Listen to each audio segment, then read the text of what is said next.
the black vote will be crucial to both parties heading into this upcoming presidential election. Ed Gordon with BET joining us now this morning live to talk about that and more. Ed, great to have you this morning. Thanks for joining us. Good morning, guys. Thanks. All right, Ed. So we know it was certainly the black vote and in particular black women who helped President Biden win the White House. But some of that support has really eroded during his term, and not all minorities we know are fans of Kamala Harris. So what does she need to do in order to galvanize their support?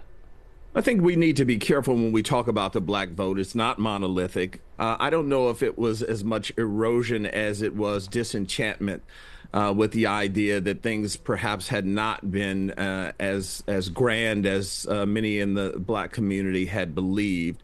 I think you've seen, though, over the course of the last 2 days, Kamala Harris is receiving unprecedented support in terms of monies coming in. And so I think what she's going to have to do is tell this voting bloc that over the last decade or so, black women in particular, as you mentioned, has been strong, that what will be promised will be delivered. And I think that that's going to be big. And of course, being in Pennsylvania, like my home state of Michigan, you know, those are 2 of the 5 to 7 prizes that remain that will determine who goes into this White House.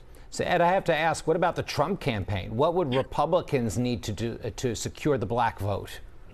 I don't think on a whole, and I keep hearing about these polls about black men defecting. I've not met one black man, unscientific here, who said that they're going to vote for Donald Trump. I don't think there's a lot that the Republican Party, based on history and based on the feeling that most African Americans have about Donald Trump, that they can indeed win the black vote. What is crucial is turnout. There are some African Americans who may not vote at all because they're dissatisfied across the board. I think the win is going to be determined, i.e., by the black vote.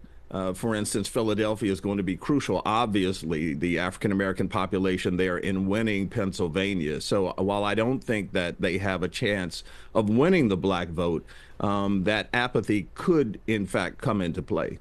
Well, sticking with the GOP, already we are seeing attacks against Kamala Harris. One congressman from Tennessee calling her the DEI candidate. And we still have months to go before November. How is she going to take on what will likely be a nasty race to the finish line here?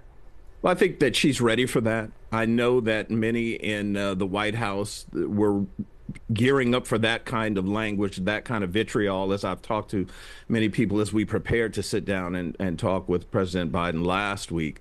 I think that that's going to ultimately hurt the GOP and Trump at the end of the day, because part of this fuel and fire that you saw over the course of the last 2 days is because of that kind of language and that kind of feeling that Republicans and Trump in particular are trying to roll back the clock. So I think if that continues, it's only fuel for Kamala Harris at the end of the day. Should be interesting to see how it all pans out. Ed Gordon with BET News. Ed, pleasure to have you with us this morning. Thanks for joining us. Thanks, guys.